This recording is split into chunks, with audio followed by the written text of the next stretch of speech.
I think that you can do really beautiful, amazing, complex yoga postures and still experience your subtle body. It doesn't have to be separate. Hello, yogis, and thank you for tuning in to another episode of Dharma Talk. I'm your host, Henry Winslow, and this is episode number 54. Before we get into the show, I want to make a big shout out and give thanks to my friend Stefan Lineweber for making a donation to support the show. Every dollar counts, and I appreciate each and every one of your donations. It means the world to me and lets me know that I'm doing something that you all value.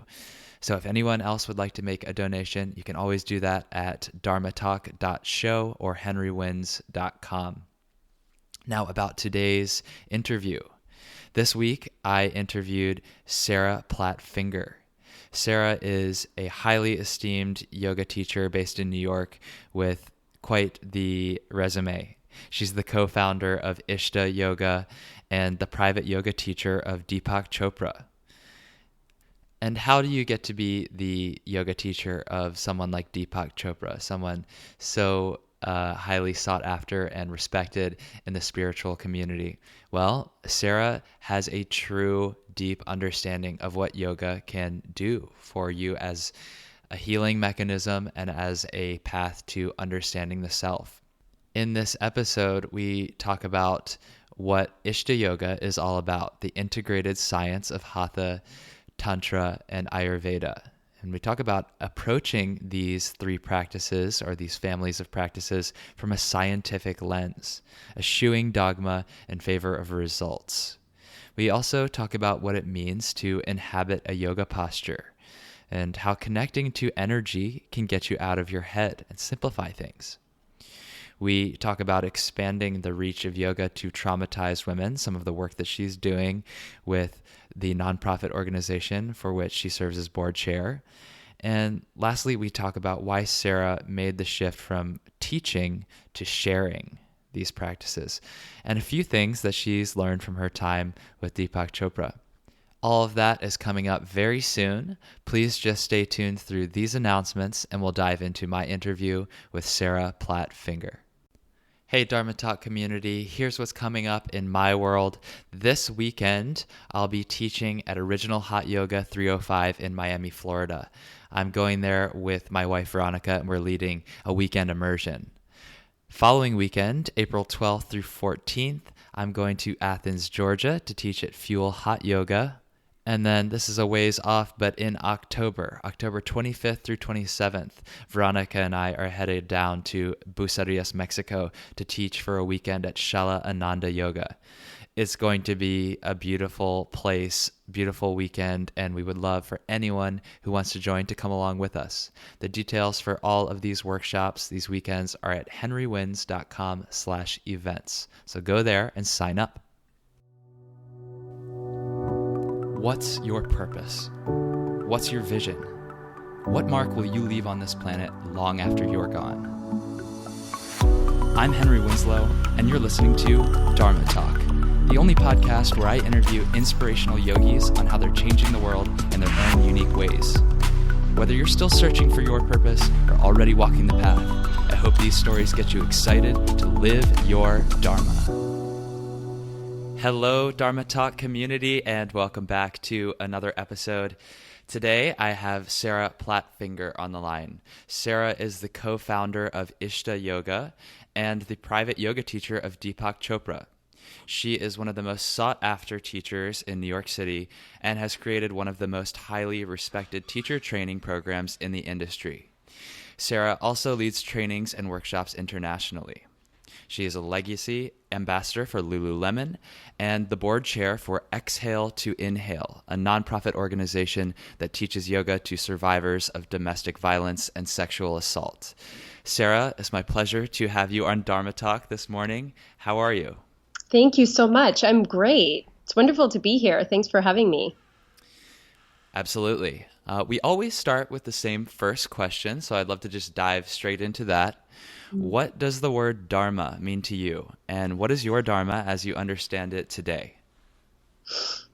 It's such a good question, right? Because Dharma is something I think that makes each of us really unique and individual.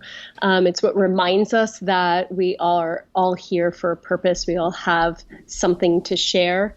I like to think of Dharma and karma as sort of coming together.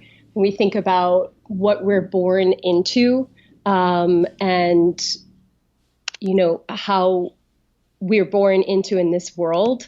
We all have like a certain deal of cards that we're given, right? A hand of cards, and that we cannot control. That's our karma. But then how we choose to play those cards, how we choose to work with the hand that we're dealt, that is our dharma. So our dharma can be something that is also very much within our power to take action upon and to elevate in our own life. And for me, I guess my dharma is certainly to share and communicate the teachings of ISHTA Yoga, which is the style and methodology of yoga that I share. And I feel that it's a very accessible practice, that it maintains the authenticity of the practice of yoga. I feel that there's a lot of people that are in need of connecting to their true essence. And when I share these teachings, and I say share because it's not really like for me that I'm teaching people, but I'm just sharing this knowledge and this wisdom that I have integrated and that has changed and affected and impacted my life so profoundly. I just have the desire for other people to experience that and to feel the same sense of connection and contact with the part of themselves that is unchanging and that is eternal. And once you kind of get a glimpse of that and you get a feel and a taste of that, it becomes your duty to share it. It's like you almost don't have the option to hoard it for yourself. Like I feel this deep driving desire to share these teachings. So I think that is my dharma. Yeah. Well, first of all, I want to kind of go back to this concept or a framework that you look at karma and dharma. I really liked that. Karma is something that we cannot control, and dharma is our response. And that's really all that we have. It kind of reminds me of that famous serenity prayer. God, grant me the serenity to accept the things that I cannot change, the courage to change the things that I can, and the wisdom to know the difference. And I believe that wisdom is something that we cultivate through yoga practice. Absolutely. Yeah. And I think because the yoga practice is so much about taking action, and there's a lot in the practice that involves us being conscious in our choices and how we choose to organize our body and experience the present moment. Yeah, there is a lot of that in the practice. Mm-hmm. You spoke also on this idea of connecting to what is permanent about the self. And this is something that is very important to me in my practice and as a motivator in a way to continue on the path. Is ultimately, if you take away all of the intermediary benefits, the relief from the pains and aches in the body, and even the pains and aches in the mind, the emotional suffering, underneath all of that, this is what yoga practice is all about. So I'd love for you to kind of talk a little bit about what makes the practice at ISHTA, or the sort of teaching that you do, uniquely in pursuit of that. Yeah, well, I guess I should break down a little bit the meaning of ISHTA. And ISHTA is an acronym. It's kind of a mouthful, but if you've heard of some of these sciences before, it might make sense for you. So it's the integrated science of hatha, tantra, and ayurveda. And hatha, tantra, and ayurveda are kind of the sister sciences of yoga. And this practice is this integration of these three experiences. So understanding our physical body, it's the hatha practice, right? Balancing the solar and lunar energies, the part of you that is more tight and tense with the part of you that is more open and supple, and being able to create harmony in the body in that way. Tantra, which is a non-dualistic science that sees this material world, like everything that we experience through our senses, as an expression or a manifestation of pure consciousness, of this unified field of intelligence that we are all a part of.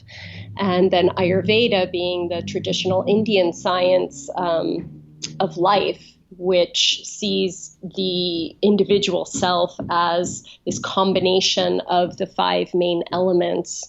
And when we balance those elements within us and find a sense of harmony and balance with the elements outside of us, we come into our alignment and really our life's purpose as well. So integrating these 3 sciences enables us to look at the self as more than simply a physical expression, right? But behind that physical expression is our densities of energies. And as we get more in touch with our physical body, and this is why I love Tantra particularly, is because there's this celebration of the physical body. And once we really get in contact with that and understand that intimately, we can connect deeper and deeper inward to these subtler expressions or densities of energy, which is our subtle body, our causal body, and ultimately our spirit, right? The part of you that is unchanging. And there's specific practices. We're a very strong asana practice, but also breath and meditation techniques used as a science. And my husband, who created ISHTA, really is, I like to think of him as a scientist, because there is no belief system attached to it. There's no need. We don't, subscribe to any particular way of dressing or eating or, speaking, but really this science of connecting inward to your inner technology, which enables you to transcend this material realm and access that part of you that is unchanging. Mm-hmm. Right. And to your point about Tantra being sort of a celebration of the physical body, that almost seems counterintuitive, right? Because if we're talking about Tantra being ultimately a celebration of non-dualistic understanding of unified consciousness, it's tempting to totally reject the body, right? And say that this is something superficial that doesn't even matter. How do you reconcile that? Yeah, because if we think of really the body, to me, and I think, I can say this is a lot of what Tantra is teaching. If we look at the physical body as a gateway in, right? You cannot access that realm of intelligence without accessing the physical body. It's not outside of you. So anything that we do, particularly in yoga, right, we are utilizing the physical body. And there's this great saying in Tantra that we use the floor to get up off the floor. We use the earth to get up off the earth, right? So I would not be able to stand up unless I pushed my feet down against the earth to lift up off of the chair. And it's the same thing with the physical body. In order to transcend the physical body, we have to move through the physical body. So it is here as this expression. It's a different density, right? Because the physical body, we seemingly has form and shape and, it's more and is made of matter, but we know more and more now from modern science that what is matter is predominantly space. But through the physical body, through that expression of what we could call consciousness, we're able to then transcend beyond what are the limitations of the physical body. Does that make sense? Yeah, that makes sense. And I love that explanation. We have to work with what we have. Yeah. And it reminds me of one of my friends and one of my teachers, Rose Aaron Vaughn, she said, like, all the master teachers that I know don't care about physicality or yoga poses anymore, but they've mastered them, right? So it's like you have to go through that step in order to get to what's underneath it or beyond it or above it, however you want to look at it. Yeah, and I just want to add to that because I do see that there tends to be, especially in the yoga world, there is this dichotomy between, right, what is the physical practice and what is this like more subtle body practice. And I like to celebrate both. Like, I think that you can do really beautiful, amazing, complex yoga postures and still experience your subtle body. It doesn't have to be separate, right? Just in our minds, we've created it kind of as two separate schools. But that's what excites me, is like, I want to do an inversion and experience this shift in energy. And, I think we all do, but then what the difference is in ISHTA is we kind of map it out from that subtle body perspective and then ultimately utilize that practice, the physical practice, as a way or means to be able to sit and meditate for an extended period of time. Mm-hmm. Yeah, that's really smart and something that definitely resonates with me. I feel that, you can get started with an asana practice and have no awareness at all of the movement of energy in the body. But if you want to get into some of these more demanding, challenging, kind of like spectacular yoga poses, it's impossible if you don't have awareness of how you're moving energy through. Yes. That is the driving force after a certain point. Like, you can start talking about anatomy and pressing your heel bone down, but if you get to a point where you're trying to do something a little bit more technical than, down dog or whatever it is, you have to know where the energy, like what the directions of the energy are in the body and how to expand them and think in those terms rather than what my, pubic bones are doing or what my shoulder blades are doing. Yeah, and getting out of your head about it, because once you understand the energy, you're inhabiting the posture, and it leads to sustainability. You're able to sustain it for an extended period of time. Creating that space inside of it is really what creates that potential for transformation. Yeah, right. And in a way, it's actually simpler too. Yeah, totally. That's right. So I also want to talk to you a little bit about this idea of approaching this integrated, as you put it, integrated sciences of hatha, tantra, and ayurveda. When you say that it's science and make a point of rejecting dogma or ritual in a way that's prescriptive, what does that mean to you and Alan? Is that about people trying things on and experimenting with what works for them, or something else? How do you interpret that?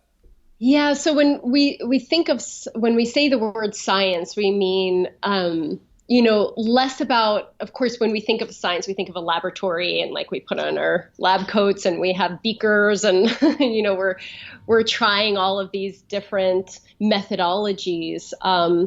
And to a certain, there is something prescribed about the practice and that having that regularity, the sadhana, the opportunity where you do your practice and connect to something like a greater field of consciousness.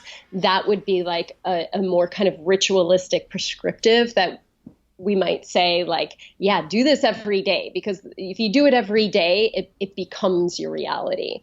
But as far as these different sister sciences, we call it that because essentially you are utilizing these techniques or tools, right, to serve, to yield a certain result. So we can say that we know when we take a full, complete breath, that there are certain physiological responses that happen in the body. And it's the same thing with Ayurveda or Tantra or Hatha Yoga, that, we are utilizing these different techniques and tools and expressions to yield a certain result. And we know that if we apply it in a certain way, there will be a certain experience that comes from it. And the more that we can approach it in that way and not be dogmatic about it, then it kind of takes some of that, what's the word? The complication out of it. Sometimes certainly meditation has gotten more and more over time. We can see that science is catching up with meditation, and that different organizations and schools and hospitals are using it because they see it yields a certain result, right? Like the relaxation response is a documented response. And I think we can see more and more in time that as we do these practices, without attaching any kind of value to it or judgment, we just sit on the mat and we do it, we can alter the way that we feel internally. And it's very powerful. And it creates, I think the more that, again, we approach it like that, it takes out some of the duality that sometimes gets created in our minds or in many spiritual circles, that this is right and that is wrong and this is good and that is bad and this is should and that is shouldn't. But it's like, what is the result? What are we seeing that is created from this technique or practice that we're doing? Mm-hmm. Right. Yeah. And that's tricky place to inhabit, right? Because a deep part of yoga practice is also practicing with non-attachment to the result, the whole abhyasa and vairagya balance, if you will. But in modern life, we do want that result. And I think it's kind of impossible to totally reject attachment to a result. Otherwise, you tend to lose a motivation. And even in true, the most traditional sense of yoga practice with non-attachment to the result, you are still committed to your spiritual evolution or your spiritual growth. So, I mean, it's just, and I don't have an answer for that, but it's just something to chew on. It's so true. And I think just to add to that, if you look at the Yoga Sutras, the last three niyamas are tapas, svadhyaya, and ishvari pranidhani, which is tapas is that heat for transformation, right? And that heat is kind of the heat of austerity. It's the heat that keeps us going, the heat that keeps us driven, right? And on the mat and, looking for those answers. And svadhyaya being this, but keeping the lens internal, self-study, looking at yourself and understanding more and more about what our idiosyncrasies are and what makes us grow and what makes us get triggered. And then finally, Ishvari Pranidhani, which is surrender ultimately, so surrendering those results. But we can't surrender fully without having that ability to attach a level of heat or focus or concentration to the present moment. They're so hand in hand. Mm-hmm. Right. Yeah, I like to think of those three kind of like, you need the self-discipline and you need the self-study. And then ultimately, that's your part. You have to do that. Yeah. But as somewhat limited vessels, right? I mean, we have connection to unified consciousness, and we all have, God consciousness flowing through us. But as our individual self, we have certain limitations. And in order to get the maximum capacity of the universe, that's where you have to relinquish some of that control. Yes, totally. Yeah, I agree. Sarah, can you take us to kind of your origin story? How did you come into your role? Where did you find the inspiration to start teaching and put together these practices together? So where do I start? I suppose anyone who practices yoga, we often come to this practice because we feel a sense of a desire to become whole, meaning we feel disconnected in some way. And I think my high school and sort of young adult life was a little tumultuous. I had my own share of issues and trauma. And after I graduated college, I wanted to go as far away as possible from where I lived, which was Long Island. I went to college in Colorado, and then I had studied a little bit in college about the Chinese meditative arts. I was a minor in Asian studies, and I was extremely moved by the Eastern practices. I learned a little Qigong and Tai Chi. I studied the Chinese language, Mandarin. I learned calligraphy, and just understanding how you could slow the mind down through simple strokes with your hands or simple movements with your body was really profound to me. I had never been exposed to that. I was a gymnast growing up. I was very, very hard on myself. My parents were church-going people, not really strict religious, but that was very much a part of their community. And so I had a strong desire to move out east. And so I lived in Taiwan for 3 years after I graduated college. I wanted to learn the Mandarin language more. I wanted to immerse myself in this culture.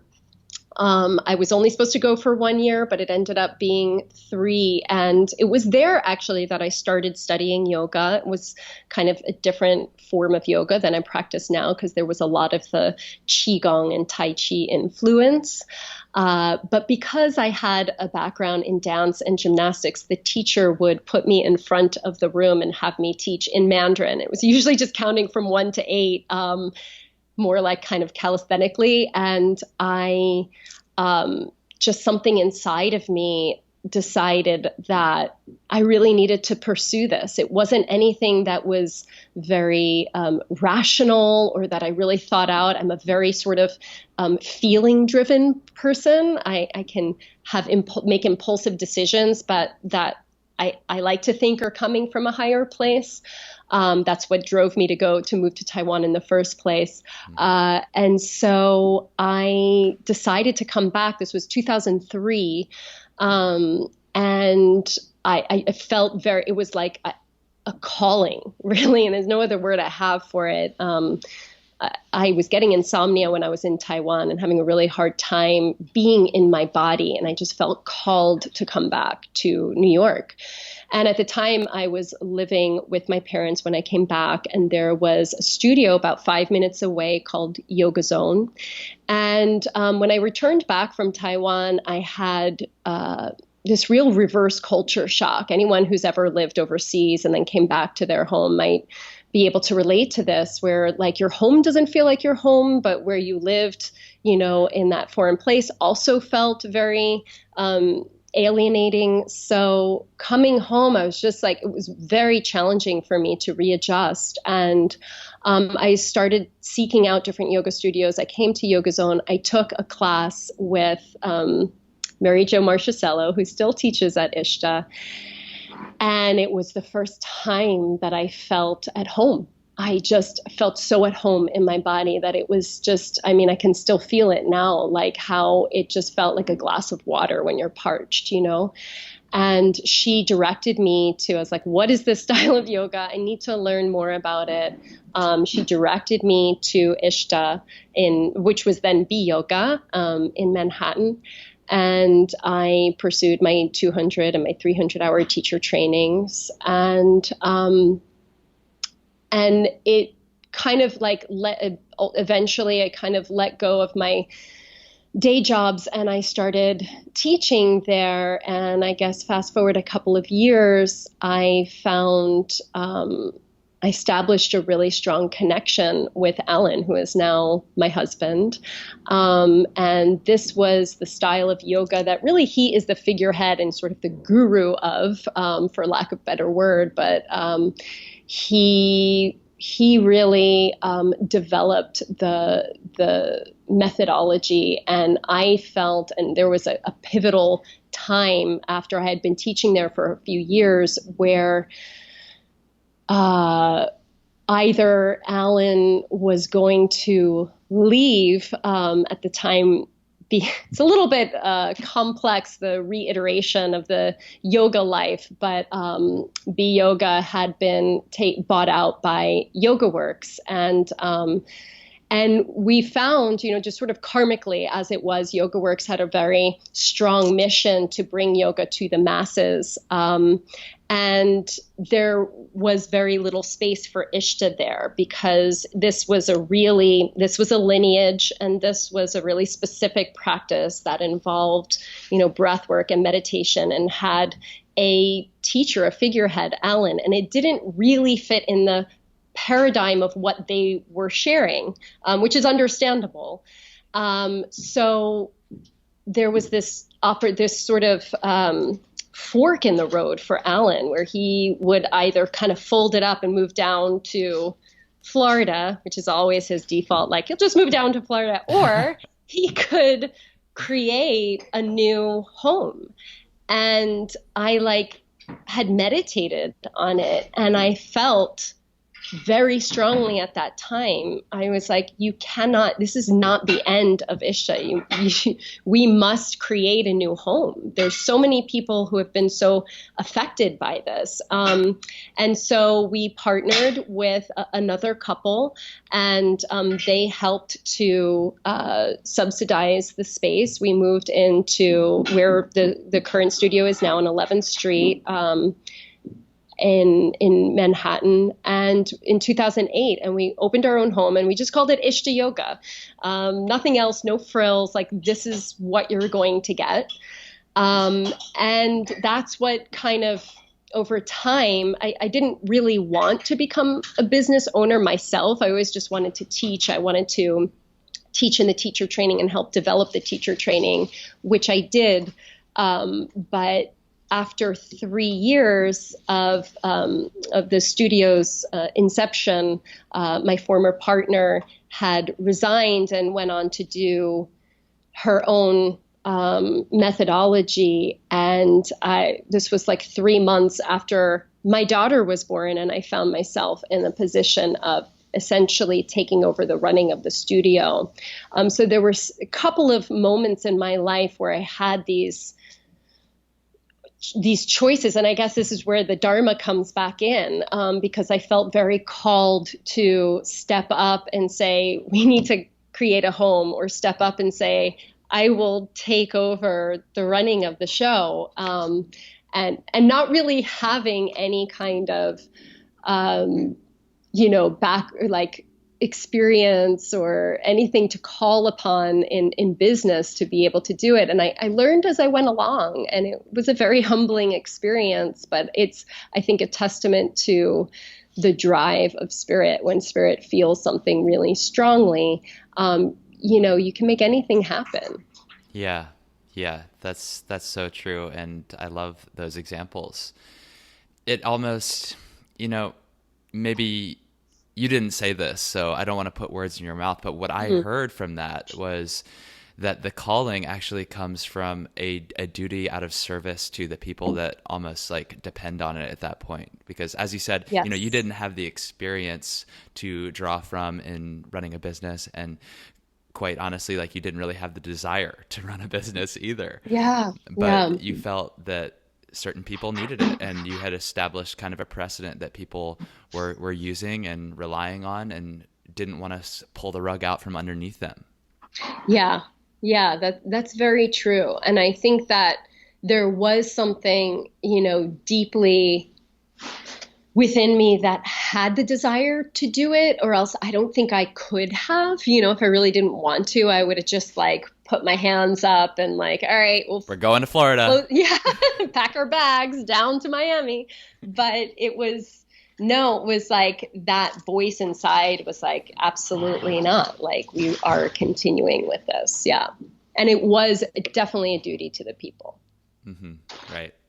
Yeah. And that's what it's all about. Yeah. Speaking of which, I mentioned in your introduction that you are on the board of a nonprofit called Exhale to Inhale. Talk to me about the creation of that and what you all are doing. Thank you for asking. Exhale to Inhale is a nonprofit organization founded by my friend and the executive director, Zoe LePage.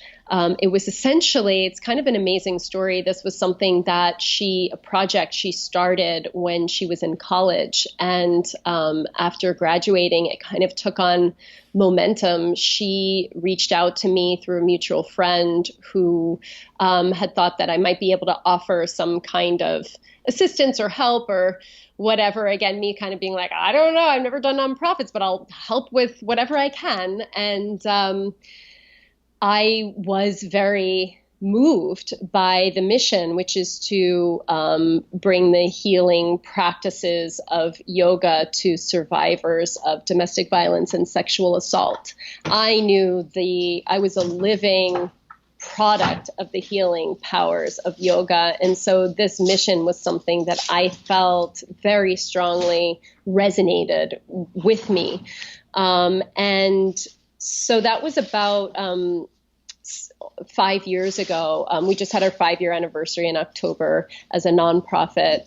And it's grown, over the last 5 years. We essentially have teachers that go into different shelters in New York City, and we also have presence in LA, and offer trauma-sensitive yoga, which is, a more refined practice based on the studies of David Emerson and the Justice Resource Institute, which is more of sort of a clinical practice of yoga, looking at what are the different triggers, what are the different what are different needs that survivors of trauma have to make them feel safe in their bodies. What can we do to help them to feel safe in their bodies? What's the environment that we need to create, and what is the style of teaching we need to offer them? So it's more invitational language. There's not this sort of like,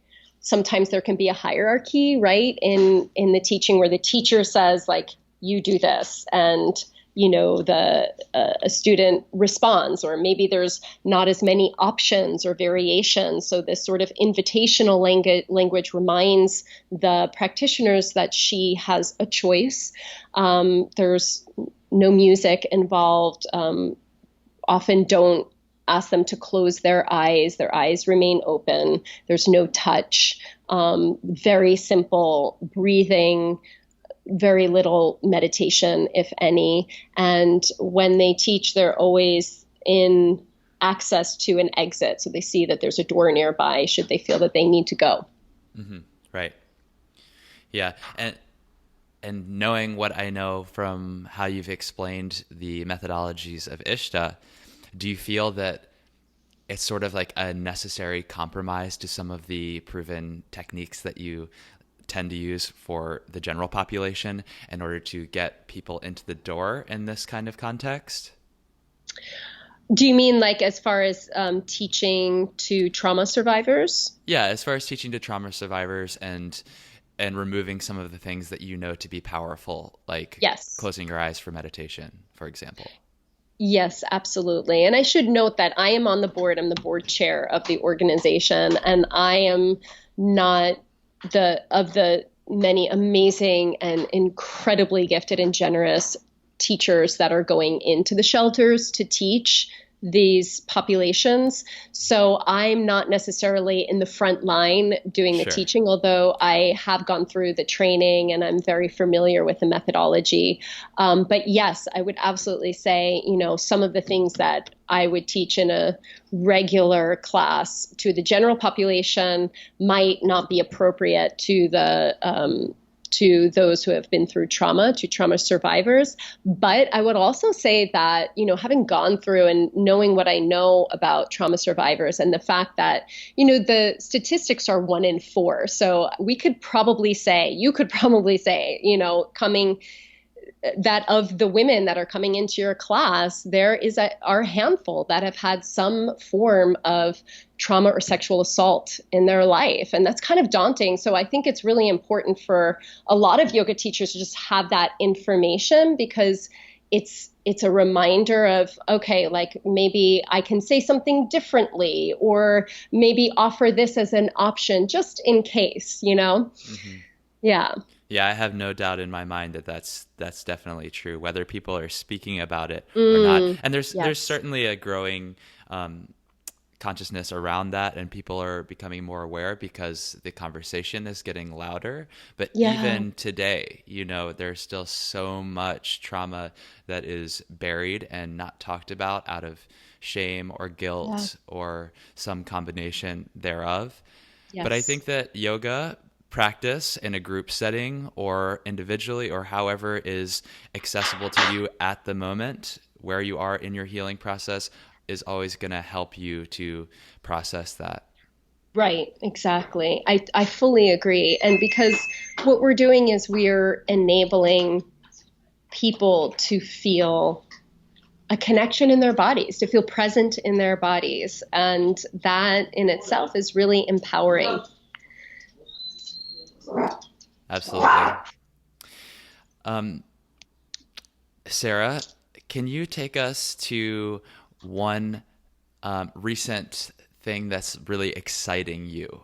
Something that you is either going on now or something that you're looking forward to as it relates to exhale to inhale or ISHTA or any of the other projects that you have going on. I know that you're also the teacher of Deepak Chopra, which is super cool. Yeah. Anything that you're working on that you'd like to share with us? Um, Gosh, there's a few things going on. Certainly, we have our retreat coming up in April, which is always an amazing experience to, share the practice in a really immersive way, with people who are really dedicated. So I would say that is exciting.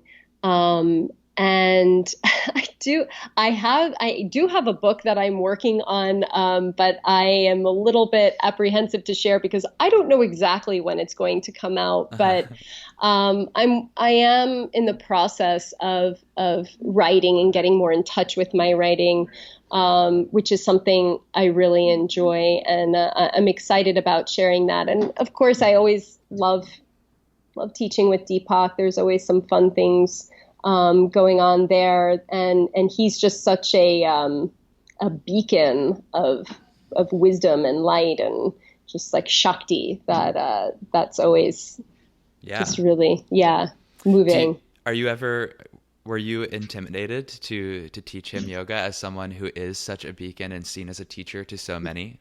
Oh my God, yeah. Yeah, 100%. I didn't, I guess I've been teaching him now for almost 5 years. So I guess it was summer of 2014 that I started teaching him. And I remember, his assistant had reached out, Deepak Chopra has just moved into your neighborhood and would like, to have private yoga classes. We had a mutual friend who had recommended him to ISHTA and to study with me. And I was like, this isn't real. This isn't Phishing who is scam. this fluke? I'm not going to respond. But after some little, investigation, I realized, in fact, yeah, it was true. And he did move in like 2 doors away from our studio. And I thought to myself, well, what am I going to teach this person? And that's actually where I started to use the word share instead of teach, because when I thought of it in that way, it was less intimidating for me. Like, I just have something that I have learned that has really affected me that I would like to share with you, and you can see if it has the same results for you. Right. And it did. He felt, I think he's gone through a pretty great transformation. I wouldn't attest it completely to the yoga, but I think that was an added pillar for him in his, pursuit of wellness and reversing the aging process, which he has definitely done. Very cool. Very Yeah. cool. And another thing with the shift from teaching to sharing is that it kind of takes it out of a unilateral direction. And I Yeah. certainly feel that, in any teacher-student relationship, and I've obviously been on both sides of that, Right. there's always a give and take, and you always learn from one another. What are some of the things that you've learned from him? He is extremely disciplined. So definitely discipline. Definitely, I never see him get discouraged about anything. And I know he has projects going. I mean, this 5 years now we've been, so think of all the projects he's done in 5 years and So books many. he's written, and it doesn't take him over, and he doesn't invest an extraneous amount of energy or emotion in it. And I think that's how he's been able to maintain and sustain the level of energy that he has, because he doesn't overly express or expel energy in areas that are not of to his highest good. Mm-hmm. He's very, I think of it as, investment. He's very conscious about how he invests his time, his energy, and his knowledge. And I think he gets a huge return in it. And I don't really try to, when and it's also very clear to me that when we meet, it's really his time. It's his time to, connect with his body, to feel a sense of where he doesn't have any other external responsibilities. And I really take that seriously and to heart. And I do my best to uphold the integrity of that for him. Yeah. Yeah. You could say that he's kind of like a master of brahmacharya, like preservation of life force energy. Yeah. And that absolutely. comes from a very disciplined focus. Yeah. So I'm not surprised to hear that, when you have your time together, he is on it. He's on point. Yes, 100%. Well, hopefully that you can take some of his inspiration in writing your book. Will this be your first one? It will be my first one. Yeah. Cool.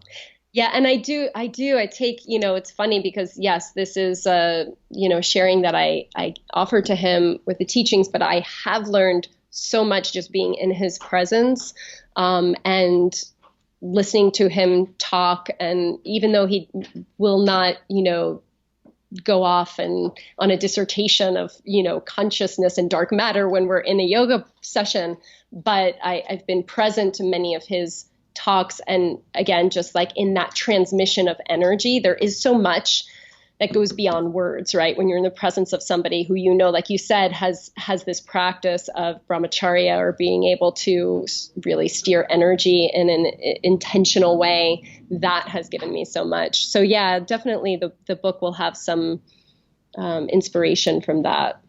Right. Apart from getting your message out on the podcast, what are you doing today to live your dharma?